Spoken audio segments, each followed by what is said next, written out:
Jau 58 kartą Lietuva savo ir pasauliui drąsiai, išdidžiai pasako: taip, Lietuva tikra jūrinė valstybė. Ir jūros šventė jau 58 kartą kviečia į Klaipėdą visą Lietuvą. Šiais metais ši šventė išskirtinė, ši šventė kitokia. Todėl mes ir sakome: atvykite Klaipėdą, suraskite kitokią Klaipėdą, kitokią jūros šventę. Šiais metais kaip niekad gausu jūrinių akcentų, kaip niekad gausu baltų burių šlamiuose. Šiais metais Klaipėda ne tik Lietuvos kultūros sostinė, bet ir visos Europos burių sostinė.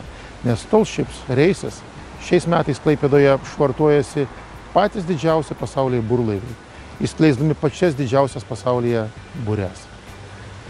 Šiais metais kitokia Klaipėda savo renginių gausa, renginių spalvingumu, įvairovę pačių netikėčiausių sprendimų kultūroje, madoje, gausybė renginių. Ir visą tai reikia pamatyti. Viso to nupasakoti neįmanoma. Todėl nuoširdžiai ir kviečiu visus: atraskite kitokią Klaipėdą, atraskite kitokią jūros šventę, atraskite save kitokį. Kitokioje šventėje, kitokioje, gerokai gražesnėje, nors visada jinai buvo graži, gerokai aktyvesnėje, nors jinai visada buvo aktyvi, bet kaip ir visada nuostabioje šventėje, nuostabiame mieste, kuris nuoširdžiai lauks jūsų, svetingai sakydamas: jūros šventė laukia jūsų.